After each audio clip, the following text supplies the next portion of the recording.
Delhi airport पर मंगलवार को बड़ा हादसा होते होते बच गया। दरअसल हांगकांग से दिल्ली आ रही एयर इंडिया के एक फ्लाइट में मंगलवार दोपहर लैंडिंग के बाद आग लग गई। हालांकि राहत की बात यह रही कि विमान में सवार सभी यात्री और क्रू सदस्य सुरक्षित हैं। इस घटना को लेकर एयर इंडिया की तरफ से बयान भी सामने आया है।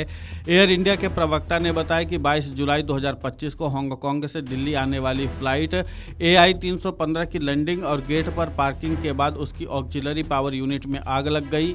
घटना उस समय हुई जब यात्री विमान से उतरना शुरू कर चुके थे। सुरक्षा प्रणाली के अनुसार ऑक्सिलरी पावर यूनिट को स्वतः बंद कर दिया गया। प्रवक्ता ने बताया कि विमान को कुछ नुकसान पहुंचा है, लेकिन सभी यात्री और क्रू सदस्य सामान्य रूप से उतर गए और पूरी तरह सुरक्षित हैं।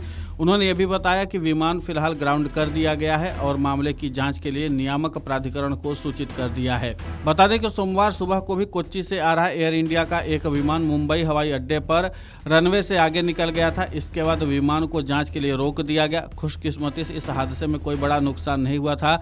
विमान को मामूली क्षति पहुंची थी, लेकिन यह पूरी तरह ठीक और अपने आप टैक्सी करके पार्किंग बे तक पहुंच गया। इस घटना के बाद एयरलाइन प्रवक्ता ने बताया कि विमान को सुरक्षित रूप से टैक्सी कर दिया गया है। सभी यात्री और चालक दल के सदस्य उतर गए हैं। प्रवक्ता ने एक बयान में कहा कि 21 जुलाई 2025 को कोच्चि से मुंबई के लिए उड़ान भरने वाली संख्या AI 2744 की लैंडिंग के दौरान भारी बारिश हुई है। इस वजह से लैंडिंग के दौरान विमान रनवे से बाहर निकल गया। बाद में विमान सुरक्षित रूप से गेट तक टैक्सी कर गया। सभी यात्री तथा चालक दल के सदस्य सुरक्षित उतर गए हैं। वहीं इससे पहले एयर इंडिया एक्सप्रेस ने सोमवार को दिल्ली जाने वाली एक उड़ान के यात्रियों को हुई असुविधा पर खेद जताया। एक दिन पहले तकनीकी खराबी के कारण इस उड़ान को रद्द करना पड़ा था। विमानन कंपनी ने कहा कि वो परिचालन की सुरक्षा को प्राथमिकता देती है। दरअसल रांची दिल्ली मार्ग पर उड़ान रद्द होने से रविवार शाम रांची में हवाई अड्डे पर अफरा तफरी मच गई। इस दौरान यात्री एयरलाइन के कर्मचारियों से समय निर्धारण को लेकर बहस करते देखे गए। बता दें कि एयर इंडिया के कई विमानों में तमाम खामियों के कारण हाल के दिनों में कई उड़ानें बाधित हुई हैं।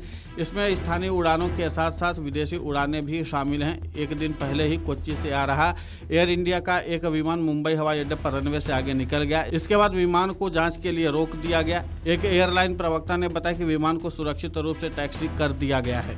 12 जून 2025 को एयर इंडिया का बोइंग 787-8 विमान जो अहमदाबाद से लंदन गैटविक जा रहा था, उड़ान भरने के कुछ ही देर बाद एक इमारत से टकरा गया। इस दर्दनाक हादसे में 260 लोगों की जान गई, जिनमें 19 लोग जमीन पर मौजूद थे। विमान में सवार 242 यात्रियों में से सिर्फ एक व्यक्ति ही जीवित बच पाया।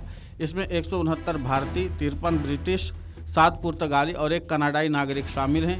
AAIB ने इस हादसे पर अपनी प्रारंभिक रिपोर्ट 12 जुलाई को जारी की थी। वहीं इस भीषण हादसे के एक महीने बाद टाटा ग्रुप ने पीड़ितों के लिए वेलफेयर ट्रस्ट बनाया है। इसका नाम AI 171 memorial and welfare trust रखा गया है। वीडियो डेस्क कमरुजाला.com। अगर आप ये वीडियो YouTube पर देख रहे हैं तो हमारे चैनल को सब्सक्राइब कर बेल आइकन दबाएं और Facebook पर देख रहे हैं तो हमारे पेज को लाइक करें।